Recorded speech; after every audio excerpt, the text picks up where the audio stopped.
Shalom, saudaraku yang dikasihi Tuhan Yesus Kristus. Melalui channel IRMC, saya akan menyampaikan tabernakel ya, secara perlahan-lahan dan tahap demi tahap.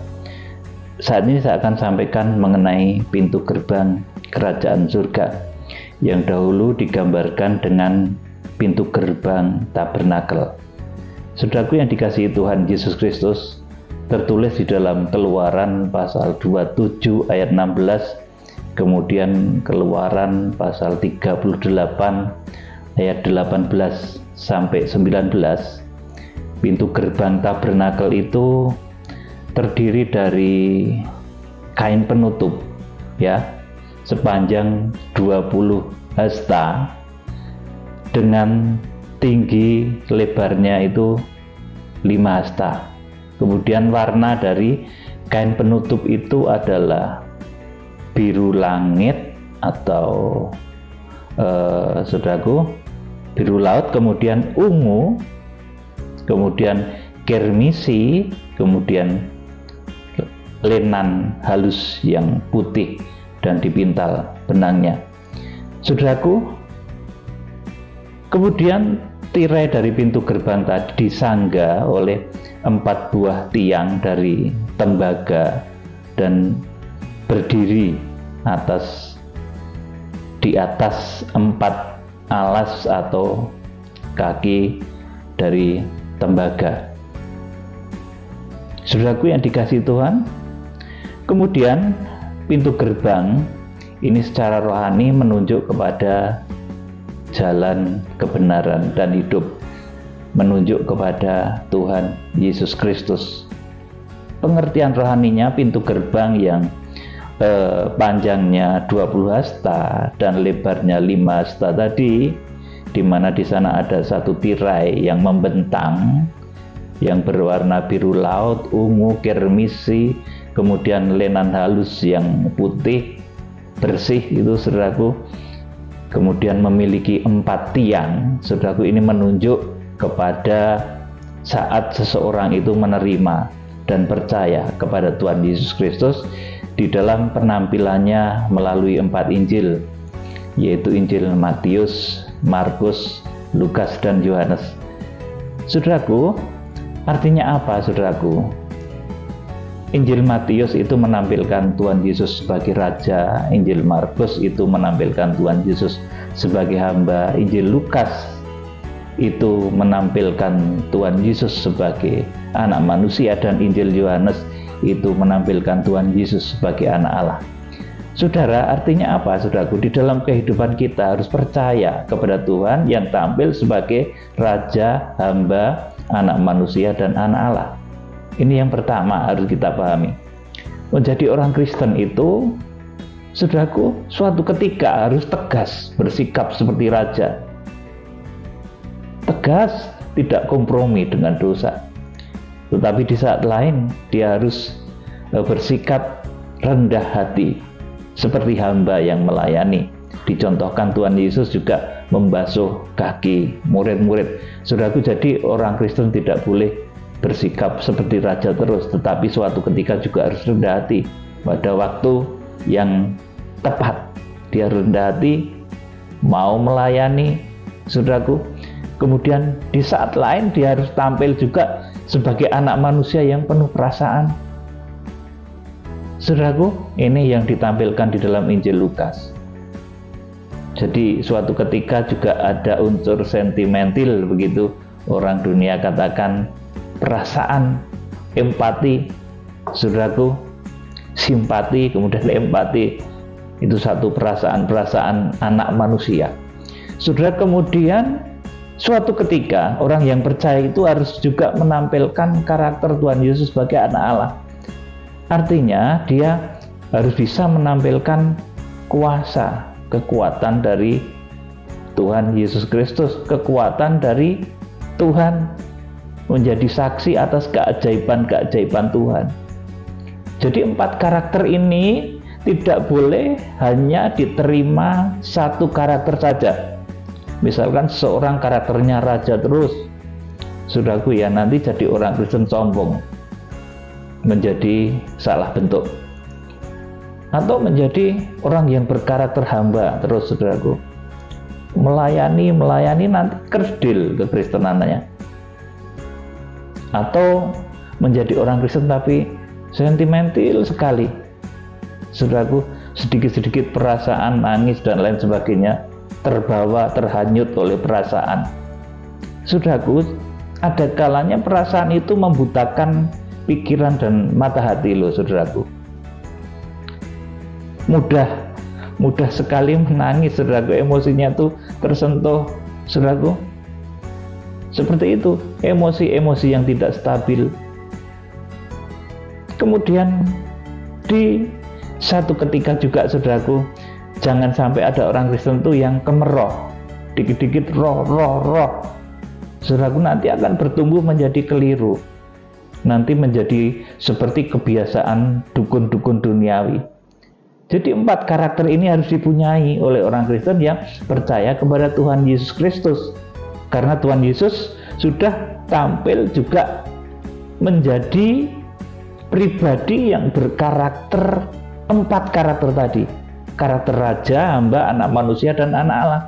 Karakter Injil Matius, Injil Markus, Lukas, dan Yohanes itu penampilan Tuhan Yesus Kristus. Nah, kita sebagai pengikut juga harus punya karakter itu. Jangan raja terus, maunya dihormati terus. Saudaraku, nanti menjadi keliru. Main perintah-perintah terus, nanti jadi diktator. Jangan juga menjadi orang yang kerdil, hamba terus, melayani dan tidak punya satu karakter raja. Akhirnya dia kerdil, tidak bisa bertumbuh. Kekristennya ya gitu-gitu terus. Saudaraku, dari kuncung sampai gelung itu ya gitu-gitu terus. Nggak ada prestasi, nggak ada lonjakan prestasi, berkat maupun mujizat dan lain sebagainya.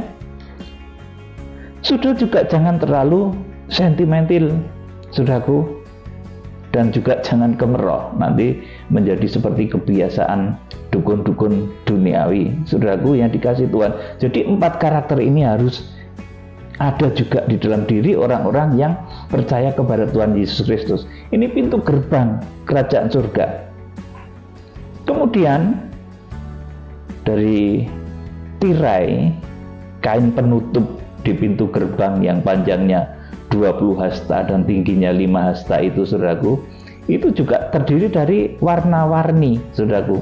Ada biru light, biru laut, saudaraku, maaf ya, biru langit dan biru laut, jadi berbaur jadi biru laut, saudaraku ya, biru laut, saudaraku. Kemudian ungu, kemudian kermisi, kemudian warna putih bersih.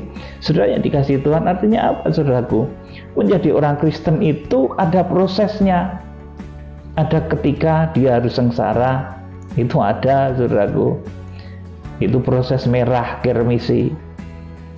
Ada saatnya orang Kristen itu juga, saudaraku, harus mematikan keinginan daging, itu merah, kermisi.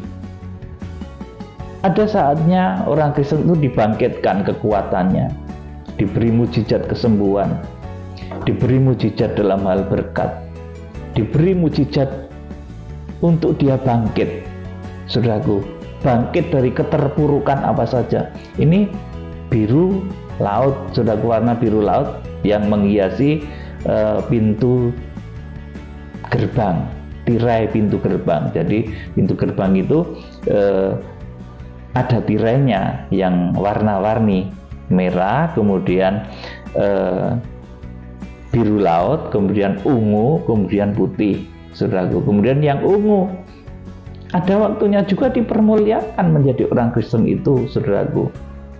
Jangan kemudian yang penting itu kan masuk surga, ya, saudaraku, ya memang penting itu masuk surga, saudaraku. Tetapi di dalam pengiringan kepada Kristus, kalau kita mengikuti jalur salib Kristus, namanya salib itu ada sengsara, kematian, kebangkitan, kemuliaan, dan kekudusan.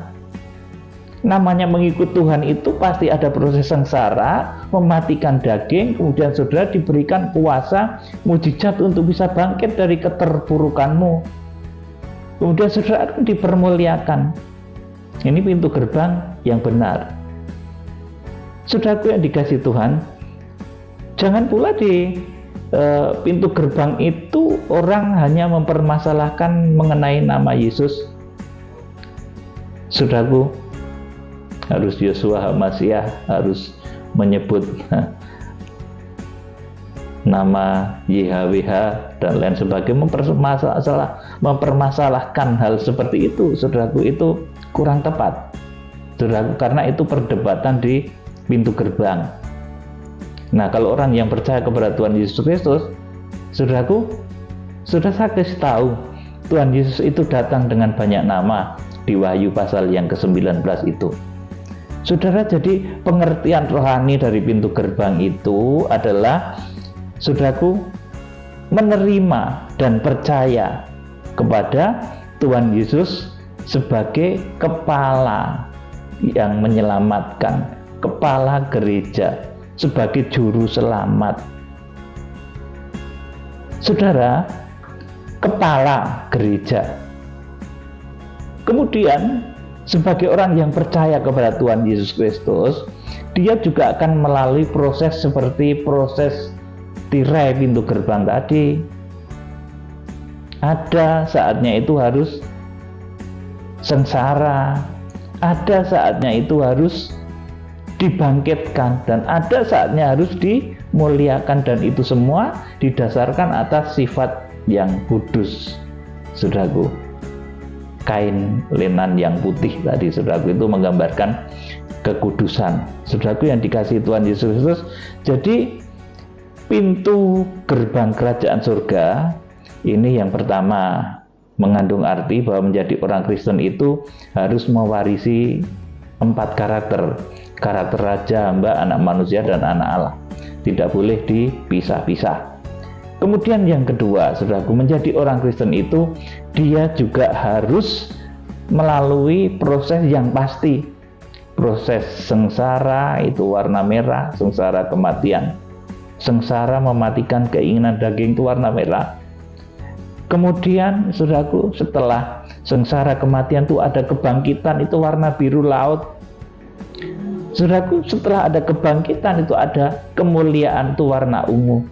Saudaraku, dan itu semua didasarkan kepada sifat-sifat yang suci dan kudus atau kain lenan.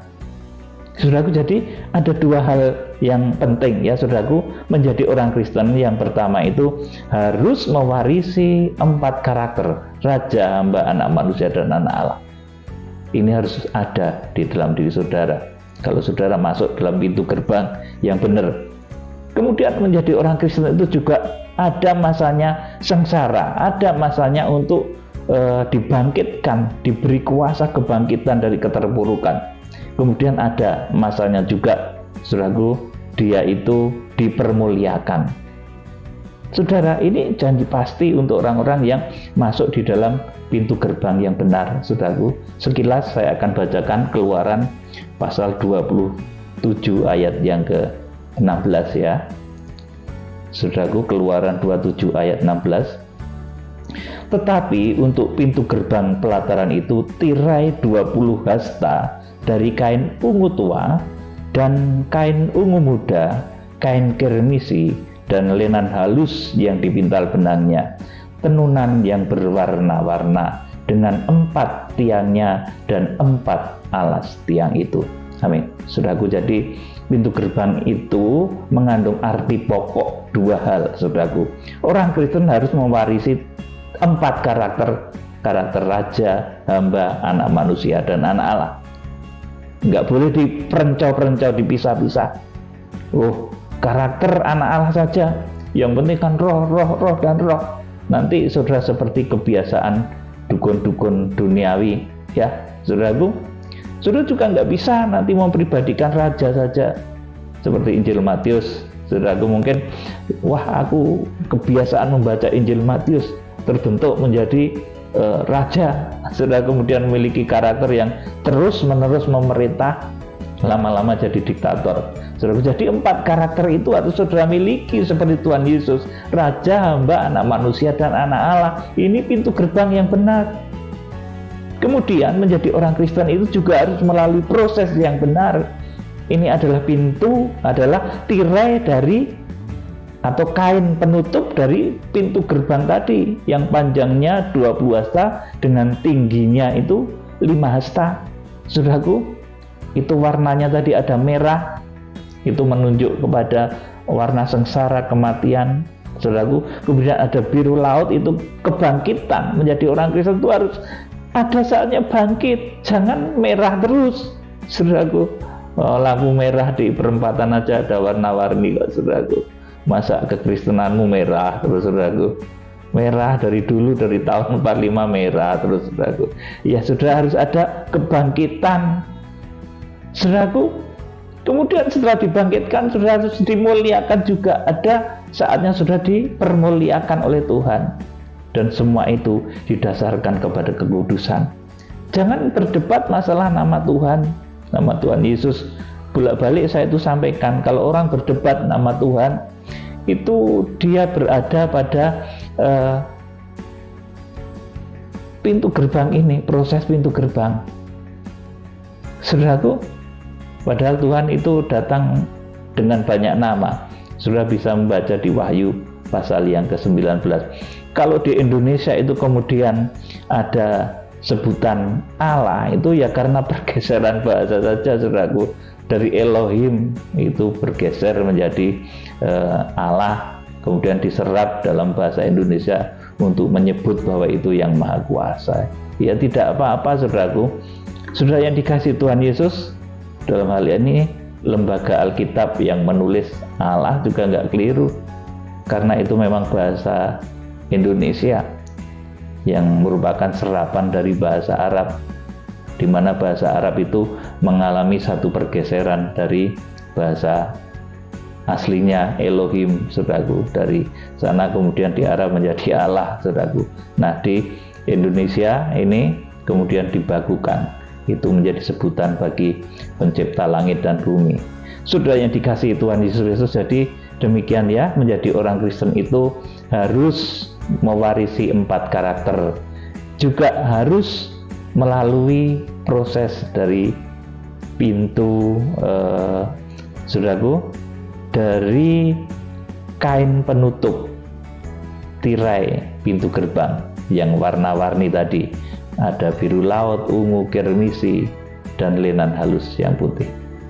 Saudara jangan menjadi orang Kristen soro terus ya. Ya harus ada waktunya bangkit, harus ada waktunya dipermuliakan, dan semuanya itu didasarkan kepada kekudusan. Ini pintu gerbang, saudaraku.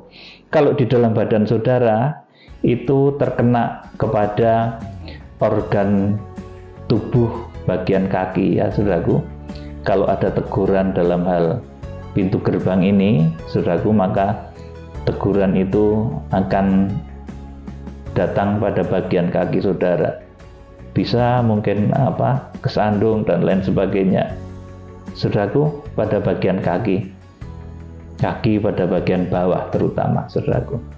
Karena nanti naik sedikit, nanti itu mezbah kurban bakaran, dan selanjutnya nanti akan saya terangkan. Pada saat ini saya akan terangkan mengenai pintu gerbang ini saja. Saudara, kiranya Tuhan Yesus Kristus memberkati. Salam penuaian. Haleluya. Amin.